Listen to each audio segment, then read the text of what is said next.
Hi there guys, welcome to another Ross Perry Productions video. This is now the 17th video that I've actually made on my 2009 Jeep Wrangler, and this is a video just for the car newbies. It's a fairly simple one, just the locations of each of the fluid top-ups. Now it's probably worth mentioning this is a 3.8 litre petrol V6 model, and of course all of the fluids are located underneath the bonnet.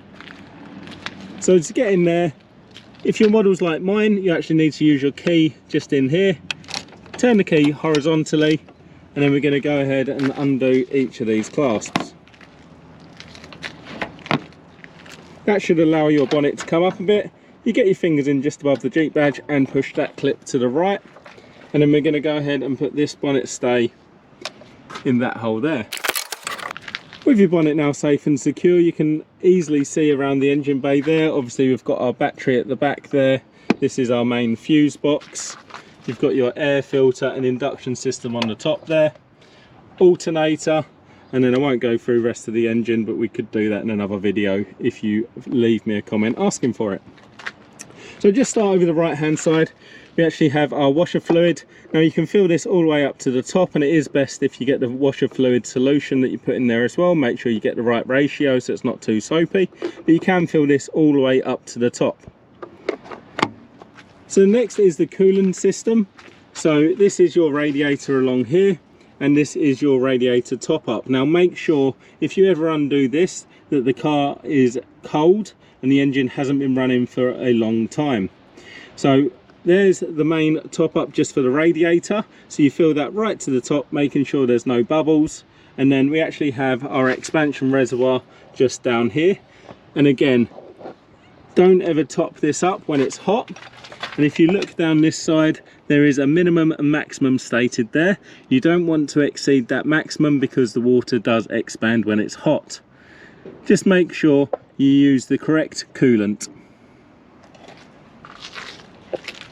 Now for the combined brake and clutch reservoir, we've got that just here, and the minimum and maximum is actually stated just on the side there. You can see mine's on the maximum, but I am also on an incline.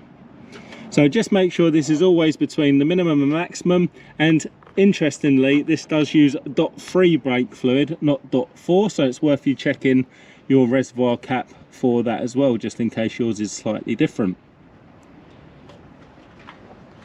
Now for the engine oil top up, we have the top up cut just down the side here. So because it is fairly deep in the engine, you may want to use a funnel to get to it, and it does say use SAE 5W-20, but you may want to speak to some shops because you may be able to use a slightly different oil, especially if your engine is a bit older.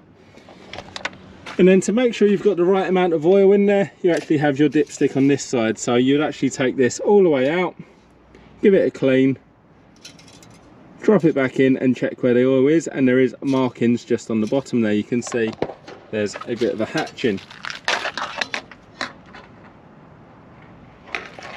Making sure you do that when the car is on a level surface.